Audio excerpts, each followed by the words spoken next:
Brian Windhorst of ESPN. So what is Paul's plan? Chris Paul, is he just going to see how it goes for a year? And if that's the case, you don't need to be a private detective to look around and see who else is at the end of their contract by the end of Chris Paul's and check out LeBron, Chris Paul tandem shopping for a team a couple of years from now, Brian, next year, next summer. He is eligible if he wants to because he was traded. The Rockets retain his rights. He is eligible to sign a 4-year extension for $130 million should he want to. But the vibe is that he's not going to do that. He's going to see how it works for a year, which is, again, incredible for the Rockets. It wasn't like they traded the number 1 overall pick for him.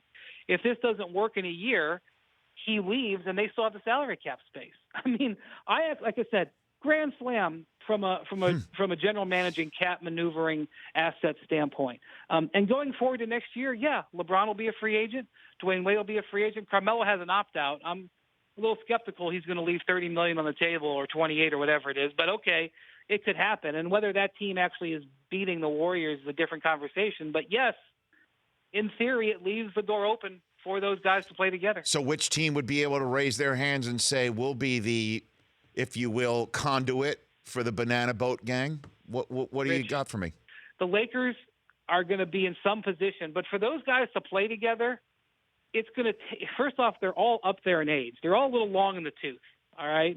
And secondly, it was going to require massive amounts of leaving money on the table for these guys. Yeah, and I realize they've all made a bunch of money, but it's going to be all their last contract. So if you can convince me that they're all willing to play for $10 million next year, then we could talk about that it could happen in L.A. But, until I see that they're willing to do that, it's kind of hard to project that right now. But sure, both the Clippers and Lakers could be in position to do it.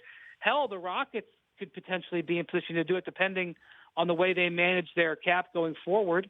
To me, I would think that they would want to go join at least a team that has another star player that's younger, that they can fit around. So we'll see. Maybe Lonzo Ball wins Rookie of the Year, and that's the guy they want. Maybe Brandon Ingram has a breakout sophomore year, wins Most Improved Player, and that's the guy they want to come to. I think it would be amazing. I don't know if it's a championship team.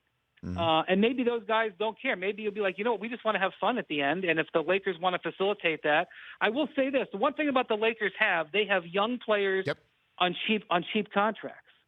So, again, if Lonzo Ball and Brandon Ingram have an explosive year and those guys could come in and make the money while those guys are still playing out their rookie contracts, it could be something. It could be. It's definitely something to watch for sure. And these guys have gone on the record. LeBron went on the record saying, this would be amazing if we could pull this off. So we'll see. If the Cavs win the championship, I find it hard to believe LeBron's going to walk away from that.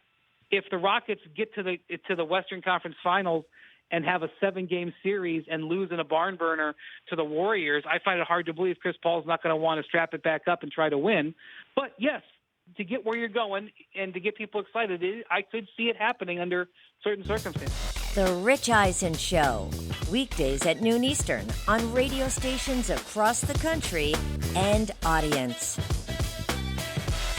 If you like that video, be sure to download our app, and I'll be sure to move Week 6 games to Saturday for that wedding you have to go to.